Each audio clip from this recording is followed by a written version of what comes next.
Рахмон допрыгался. Похоже, дружественные визиты ему никак не помогли. Подписывайтесь на обновление, точно будете в курсе всего самого интересного. Европейский Союз может ввести торговые ограничения в отношении стран, которые помогают России приобретать стиральные машины, поддержанные автомобили и другую технику для ремонта танков. Об этом сообщает британское издание. По данным СМИ, чиновники, следящие за торговыми потоками, заметили значительный рост торговли потребительскими товарами между Российской Федерацией и традиционными союзниками Кремля в Центральной Азии. Есть опасения, что новые торговые маршруты, активность которых увеличилась на 60-80%, используются Россией для обхода санкций, призванных парализовать ее военную машину, говорится в сообщении. Согласно конфиденциальному документу, который попал в распоряжение The Telegraph, страны ЕС обсуждают планы введения торговых ограничений против стран Центральной Азии, которые активно помогают Российской Федерации.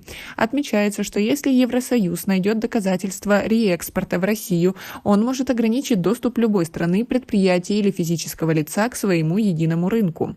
Мы должны дать сильный сигнал физическим и юридическим лицам, которые находятся в других странах, говорится в конфиденциальном документе. Официальные лица отмечают, что в основном стиральные машины, поддержанные автомобили и фотоаппараты входят в число товаров, вывозимых из ЕС в такие страны, как Казахстан, Кыргызстан и Узбекистан. И Таджикистан также под вниманием. Есть опасения, что многие товары разбираются, а полупроводники и другие компоненты используются для восстановления российских танков, бронетранспортеров и беспилотников. Такие запчасти часто находят на территории Украины. Это огромная проблема. Основная часть структуры санкций подрывается, сказал высокопоставленный дипломатический источник в ЕС.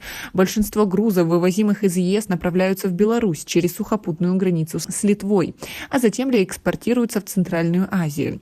В сообщении говорится, что чиновники ЕС могут отслеживать экспортные декларации вплоть до внешней границы Союза, прежде чем поставки фактически исчезают и, возможно, будут перемещены в Россию. Большинство товаров покидает ЕС через сухопутную границу с Белоруссией. Польша закрыла границу, чтобы закрыть лазейку, но маршрут между Литвой и Минском по-прежнему открыт. В Вильнюсе сообщали, что 97% торговли через его границу с Белоруссией приходится на другие государства-члены, отметили в издании.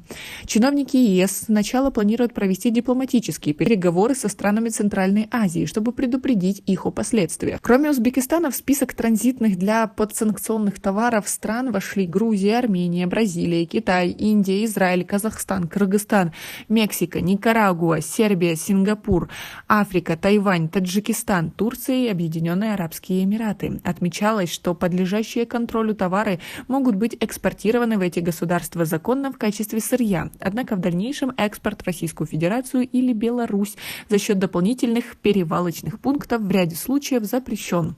В категории товаров, вызывающих особую озабоченность, Бюро промышленности и безопасности США относит технику, которая может использоваться в военных целях. Запчасти для самолетов, гидроакустическую систему, антенны, спектрофотометры, испытательное оборудование, системы GPS, вакуумные насосы и нефтепромысловое оборудование.